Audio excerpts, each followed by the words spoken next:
2024 সালের জুলাই আগস্টে বিপ্লবীদের তাজা রক্তের বিনিময়ে সংগঠিত হয়েছিল জুলাই অভ্যুত্থান। শুরুতেই আমরা গভীর শ্রদ্ধার সাথে স্মরণ করছি শহীদ আবু সাঈদ, আলী রায়হান, মুগ্ধ, ওয়াসিম ও শান্তসহ জুলাইয়ের সকল শহীদ, আহত, পঙ্গুত্ব বরণকারী এবং অংশগ্রহণকারী বীর যোদ্ধাদের, যাদের অসীম সাহস ও সীমাহীন আত্মত্যাগে দেশ ফ্যাসিবাদ মুক্ত হয়েছে। আমরা শহীদদের শাহাদাতের সর্বোচ্চ মর্যাদা এবং আহতদের দ্রুত সুস্থতা কামনা করছি। আরও স্মরণ করছি আধিপত্যবাদ বিরোধী বিপ্লবী কণ্ঠস্বর ও জুলাই যোদ্ধা শহীদ শরীফ ওসমান বিন হাদিকে, যিনি দেশের আভ্যন্তরীণ রাজনীতিতে বিদেশি আধিপত্যবাদের বিরুদ্ধে ছিলেন এক অকুতভয় বীর সেনানী। তিনি নতুন রাজনৈতিক বন্দোবস্তের স্বপ্ন বুকে নিয়ে লড়াইয়ের ময়দানে ফ্যাসিবাদের দোসরদের বুলেটের আঘাতে শাহাদাত বরণ করেন। আমরা শহীদ শরীফ ওসমান বিন হাদি সহ জুলাইয়ের সকল শহীদদের হত্যার বিচার নিষ্পত্তি করার জন্য সরকারের নিকট জোর দাবি জানাচ্ছি। আপনারা ইতিমধ্যেই লক্ষ্য করেছেন জুলাই পরবর্তী যে হত্যাকাণ্ডের ঘটনা ঘটেছে, বিশেষ করে শহীদ শরীফ ওসমান বিন হাদির হত্যাকাণ্ডের তদন্ত প্রতিবেদন এখন পর্যন্ত জমা হয় নাই। এইটা নিয়েও তালবাহানা করা হচ্ছে এবং এর সাথে কারা জড়িত, কিভাবে এই হত্যাকাণ্ড সংগঠিত হয়েছিল সেটা নিয়ে এখনও ধোঁয়াশা রয়েছে। অতি দ্রুত এটা তদন্ত রিপোর্ট জমা দেয়া এবং এর বিচার নিষ্পত্তি করার জন্য আমরা আজকের এই সংবাদ সম্মেলন থেকে শুরুতেই জোর দাবি জানাচ্ছি। প্রিয় সাংবাদিক বন্ধুগণ, 2009 সালের আধিপত্যবাদী ভারতের ইশারায় পাতানো নির্বাচনের মাধ্যমে ক্ষমতায় এসে ফ্যাসিবাদ আওয়ামী লীগ গণহত্যা, দুর্নীতি ও সামাজিক বিভাজন সৃষ্টির মাধ্যমে দেশকে একটি অকার্যকর রাষ্ট্রে পরিণত করেছিল। ক্ষমতা দীর্ঘস্থায়ী করতে তারা সাংবিধানিক প্রতিষ্ঠান থেকে শুরু করে বিচার ব্যবস্থা ও প্রশাসন সব কিছু দলীয়করণ করে। মেধাবীদের উপেক্ষা করে দলীয় লোকবল নিয়োগের একটি কৌশলগত হাতিয়ার ছিল বৈষম্যমূলক কোটা ব্যবস্থা। শিক্ষার্থীদের মেধাভিত্তিক নিয়োগের দাবিতে 2018 সালের তীব্র ছাত্র আন্দোলনের মুখে বাতিল হওয়া কোটা ব্যবস্থা, 24-এর ডামি নির্বাচনের পর পুনর্বহালের কূটকৌশল করে শেখ হাসিনা। এর প্রতিবাদেই ছাত্র সমাজ রাস্তায় নামে, যার সাথে যুক্ত হয় বিগত 15 বছর ধরে নির্যাতনের শিকার প্রতিটি মানুষের প্রতিবাদী কণ্ঠস্বর। ফলশ্রুতিতে কোটা সংস্কার আন্দোলন এক ঐতিহাসিক অভ্যুত্থানের রূপ নেয়। প্রিয় সাংবাদিক বন্ধুগণ, আপনারা অবগত আছেন, আন্দোলন দমাতে তৎকালীন স্বৈরাচারী সরকার নির্মম পেশিশক্তি ও রাষ্ট্রীয় বাহিনীর অপব্যবহার করেছিল। জাতিসংঘের মানবাধিকার কমিশনের রিপোর্ট অনুযায়ী 1 জুলাই থেকে 15 আগস্ট পর্যন্ত 1400 জনের বেশি মানুষকে হত্যা করা হয়েছে, যার মধ্যে 12 থেকে 13% ছিল শিশু। রাজপথ থেকে শুরু করে বাসার ছাদে খেলায় মগ্ন শিশুরাও বুলেটের শিকার হয়েছে ফ্যাসিবাদী হাসিনার প্রশাসনের হাতে। শুধু হত্যা করেই তারা ক্ষান্ত হয়নি, মৃতদেহ পুড়িয়ে ফেলা, লাশ গুম করা, লাশের উপর দিয়ে গাড়ি চালিয়ে দেয়া এবং হাসপাতালে চিকিৎসায় বাধা দেওয়ার মতো বর্বরোচিত আচরণ বিশ্ববাসীকে স্তম্ভিত করেছে। কিন্তু ইতিহাসের নির্মম গণহত্যা চালিয়েও শেষ রক্ষা হয়নি ফ্যাসিস্ট হাসিনার। 5 আগস্ট হাজারো শহীদের তাজা রক্ত আর পঙ্গুত্ব বরণকারী ভাইদের মহান আত্মত্যাগের বিনিময়ে তাসের ঘরের মতো ভেঙে পড়ে ফ্যাসিবাদের মসনদ, অর্জিত হয় আমাদের ঐতিহাসিক দ্বিতীয় স্বাধীনতা। সম্মানিত উপস্থিতি, দেখতে দেখতে জুলাই অভ্যুত্থানের আজ দ্বিতীয় বছর পূর্তি হতে চলেছে। এর মূল আকাঙ্ক্ষা ছিল রাষ্ট্র ব্যবস্থার আমূল সংস্কারের মাধ্যমে একটি বৈষম্যহীন ও ইনসাফ ভিত্তিক নতুন বাংলাদেশ বিনির্মাণ। কিন্তু অভ্যুত্থানের দ্বিতীয় বর্ষপূর্তিতে এসে আমরা অত্যন্ত ক্ষোভের সাথে লক্ষ্য করছি, দেশ আজ আরও একটি আকাঙ্ক্ষা ভঙ্গের নির্মম বাস্তবতার দিকে ধাবিত হচ্ছে। একটি প্রশ্নবিদ্ধ নির্বাচনের মাধ্যমে ক্ষমতায় এসে সংসদে নিজেদের একক সংখ্যাগরিষ্ঠতার জেরে সংস্কার কমিশনগুলোর সুপারিশ এবং রাজনৈতিক দলগুলোর ঐক্যমত্যের ভিত্তিতে তৈরি হওয়া জুলাই জাতীয় সনদ ও গত 12 ফেব্রুয়ারি গণভোটে দেওয়া জনগণের স্পষ্ট ম্যান্ডেটকে ক্ষমতার মোহে আজ পুরোপুরি বুড়ো আঙ্গুল দেখানো হচ্ছে। স্বরাষ্ট্রমন্ত্রী সংসদে দাঁড়িয়ে তিনি বলছেন, আমরা যদি এই সনদে স্বাক্ষর না করতাম, গণভোটে রাজি না হতাম, তাহলে নির্বাচন নাকি দেয়া হতো না। জাতির সাথে তারা এই প্রতারণা এবং তামাশা করেছে, যা সংসদে এখন তারা প্রতিদিনই প্রায় স্পষ্ট করছে। প্রশাসনে ফ্যাসিবাদের দোসরদের পুনর্বাসন, অভ্যুত্থানের স্পিরিট বিরোধী নানামুখী সিদ্ধান্ত এবং শহীদের রক্তের সাথে আপোষের এক নীরব চেষ্টা চলছে। একই সাথে বিগত ফ্যাসিবাদের করা গণহত্যার বিচার প্রক্রিয়া থমকে আছে, যা শহীদের আত্মার সাথে চরম অবমাননার শামিল। ক্ষমতায় এসে স্বাধীন বিচার বিভাগ গঠনের লক্ষ্যে জারি করা সুপ্রিম কোর্ট সচিবালয় অধ্যাদেশ এবং বিচারক নিয়োগ অধ্যাদেশ বাতিল করে পুনরায় দলীয়করণের মাধ্যমে দলীয় আজ্ঞাবহ প্রতিষ্ঠানে পরিণত করা হয়েছে। দেশের অর্থনৈতিক প্রতিষ্ঠানগুলো চরম অস্থিরতায় আজ পুরো রাষ্ট্রকে দেউলিয়া করার ঝুঁকিতে ফেলেছে।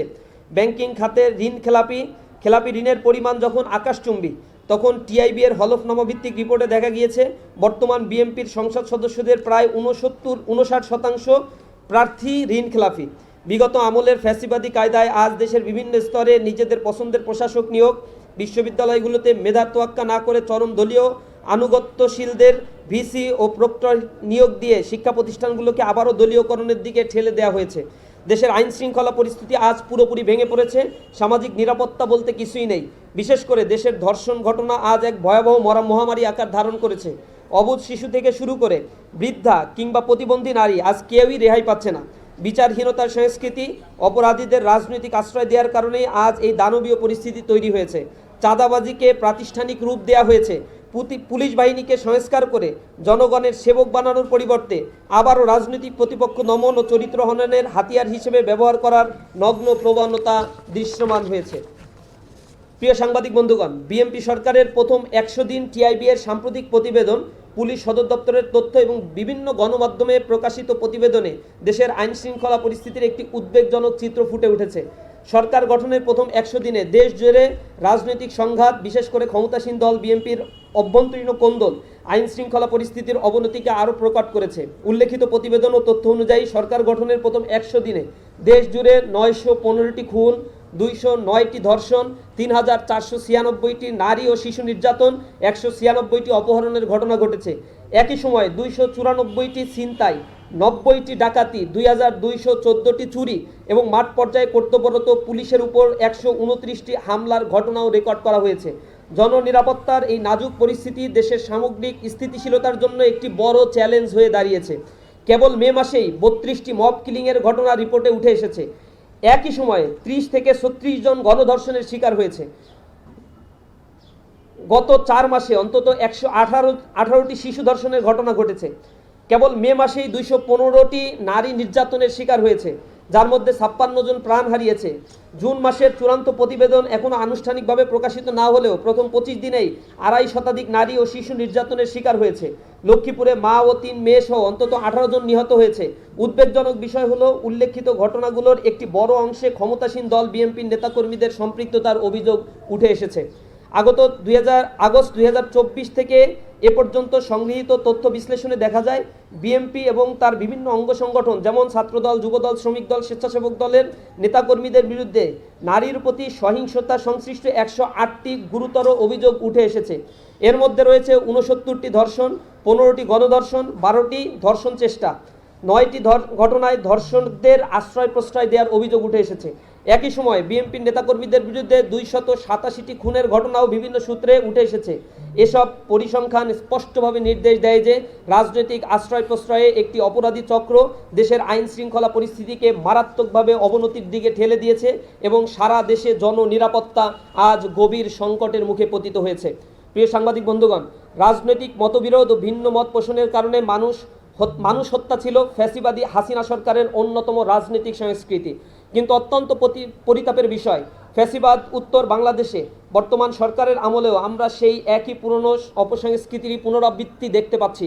আপনারা জানেন 2025 সালের ডিসেম্বর মাসে রাজধানীর তেজগাঁও কলেজে ছাত্রাবাসে মাদক সেবন এবং আধিপত্য বিস্তারকে কেন্দ্র করে ছাত্রদলের 2 গ্রুপের মধ্যে রক্তক্ষয়ী সংঘর্ষের জেরে কলেজের মাধ্যমিক বিজ্ঞান বিভাগ, উচ্চ মাধ্যমিক বিজ্ঞান বিভাগের দ্বাদশ শ্রেণীর শিক্ষার্থী সাকিবুল হাসান রানাকে হত্যা করে ছাত্রদল।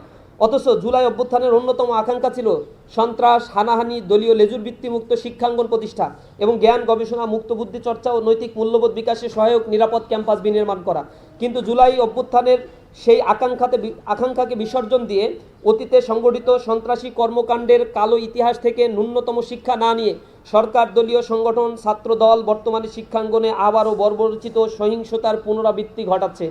শুধু তাই নয়, গত 10 জুন নোয়াখালীর সেনবাগে মসজিদের সামনে মাদক বিক্রির প্রতিবাদ করায় স্থানীয় শহীদ জিয়া স্মৃতি সংসদের সভাপতি এবং বিএনপি কর্মী রশিদ ও মাদক কারবারি হারুন গংদের বর্বরচিত হামলায় আরাফাত হোসেন ফাহিম নামে এক এসএসসি পরীক্ষার্থী নিহত হয়। সেই ঘটনায় আরও 4 জন গুরুতর আহত হয়।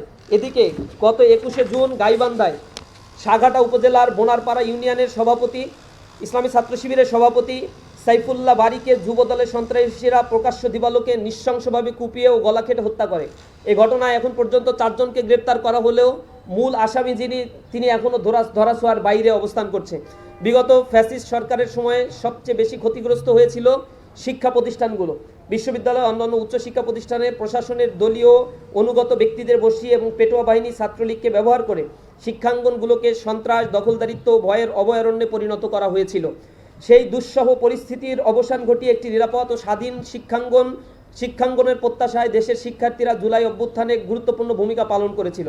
কিন্তু অত্যন্ত পরিতাপের বিষয়, অভ্যুত্থানের পরেও সেই প্রত্যাশার প্রতিফলন ঘটেনি, বরং চট্টগ্রাম, কুমিল্লা ও কক্সবাজার পলিটেকনিক ইনস্টিটিউটে সাধারণ শিক্ষার্থীদের উপর ছাত্রদলের ন্যাক্কারজনক হামলার ঘটনা ঘটেছে। ঢাকা পলিটেকনিক ইনস্টিটিউটে 2 দফা হামলা চালানো হয়েছে।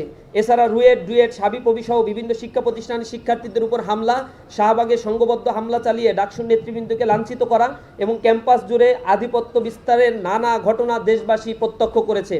গতকালও রাজধানীর সিদ্ধেশ্বরী কলেজে অধ্যক্ষের কার্যালয়ে অধ্যক্ষের সামনে ছাত্র শিবিরের নেতাকর্মীদের উপর ছাত্রদলের সন্ত্রাসীরা হামলা চালায়।